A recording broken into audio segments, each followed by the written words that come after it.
Good morning, Questies. I'm Nashua. And I'm Aiden. Today is a B-Day, Thursday, October 13th. Please rise for the Pledge of Allegiance. I pledge allegiance to the flag of the United States of America and to the republic for which it stands, one nation, under God, indivisible, with liberty and justice for all. Today for lunch you'll be having pizza or an Uncrustable with a side of fruits and veggies. What's the weather today, Aiden? I'm not sure. Let's go to Dan for the weather. Hi, I'm here with Massey, and we're interviewing him about. And the low is 36 degrees. For the rest of the week, it will be fairly cold unless you're traveling for fall break tomorrow. The girls' A-team soccer game was tied 1-1. Girls' volleyball starts on November, so be prepared. Back to Aiden International. Thanks, Darian. The upcoming birthdays are Brenda and Haley in kindergarten, Eli in first, Mara and Akriti in second, Levi and Soliana in third, Boss, Samantha, Daniel, Caleb, Liliana, Julius, JP, and Sophia. Hallelujah and Olive in fourth, Itzal and Ryan in fifth, Michaela, Aureliano, Yusuf, Nehemiah, McKenna, and Everly in sixth, Nicholas, Riley, Amelia in seventh, Jeanette, Bennett, and Naomi in eighth. Happy birthday! 7th grade is going great, but I missed 5th grade. What are the fifth graders doing in class? I'm not sure. Maybe you should ask Mr. Skay. Hi, I'm here with Massey, and we're interviewing him about the Volume Zoo project that he did in Miss Faith class. So, what was the Volume Zoo project? The Volume Zoo project was a project where you would make up one animal and then you would find the volume of each box. Oh, and what animal did you make? I made the cheetah. Oh, hi, we're here with Miss Bousquet, about the zoo project. So, what is the zoo project?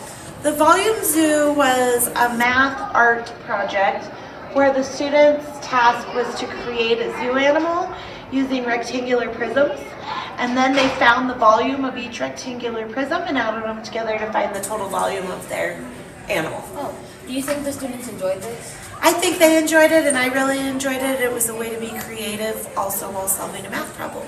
Yeah. And what did they learn? They hopefully will remember the formula for finding volume over rectangular prism. And they were really creative and they turned out really cute. Oh, thanks. Back to the studio. Thanks. Hi, I'm here with Massey, and we're interviewing him about the Volume Zoo project that he did in Miss Faith class. So, what was the Volume Zoo project?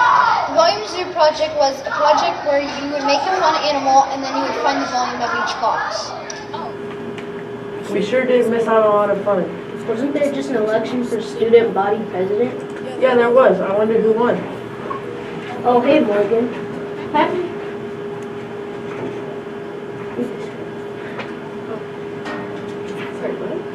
Oh, hey, I overheard you were talking about the presidential election. Yeah, do you know who's the new president? Yeah, I won the presidential election. Congratulations. What are some of the things you're going to do for our school now that you're president?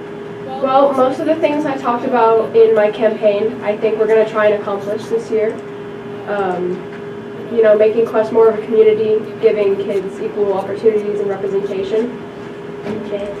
And what message do you have for the kids at Quest about the election? As far as the election goes, I think if anyone's planning on wanting to run next year, something like that, I would say just stay positive and confident about it. Okay. Thank you for the interview. Of course. Hey Nashua, I have a fun fact about presidents. Did you know that Abraham Lincoln was 6'4", making him the tallest president? Wow, I never knew he was that tall. Hey Aiden, I have a joke. What's your joke, Nashua? How do you turn a soup into gold? How? You add 24 carrots. That's so funny. Anyways, attention all middle school students. We now have an interview with Miss Cornell about the trip to Boston. Hi, I'm here with Miss Cornella, and we're going to be interviewing her about the Boston trip. So, what are you guys going to be doing in Boston? So we are leaving on a Sunday night, which is our travel day, and then we're going to be coming back on a Friday. So we'll have 5 full days in Boston. We'll be seeing some museums. I will be seeing where the Salem witch trials took place.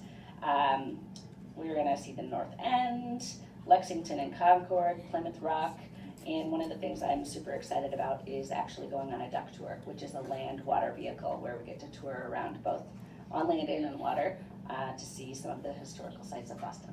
That sounds really cool. And what are the dates when you are moving?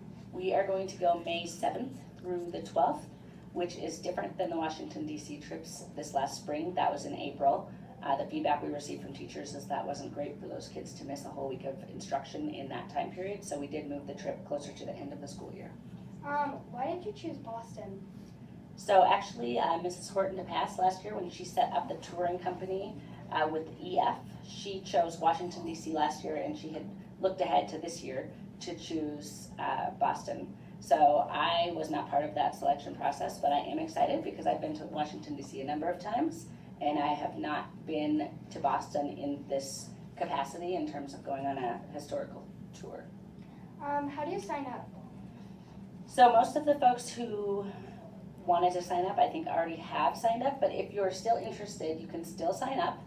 Just email me and I will send you and your parents the slides with the information. Okay. How do kids benefit from going to Boston, or how do they learn from going to Boston? Good question. So we will be seeing a lot of things that hopefully you've studied in your history and social studies classes. I think you've probably heard of the Freedom Trail, so that's one thing, Plymouth Rock. Boston is one of the oldest cities in this country, so there's a lot of rich history there that can be tied back to Colorado standards in social studies. So talk to Mr. Ramsey more about how it aligns with your standards. Okay. Thank you for this interview. Sure. Oh, one more thing. We are doing our first Boston fundraiser. If you want to purchase a beautiful fuzzy face for your computer, we're going to be selling these at lunchtime. So if you can bring, it's less than $5 to get a whole set. So just bring some money to school and this too can be yours. Okay, back to the studio. Hi. I think that wraps up today's broadcast. I think so too. Have a good fall break. Bye, Questies.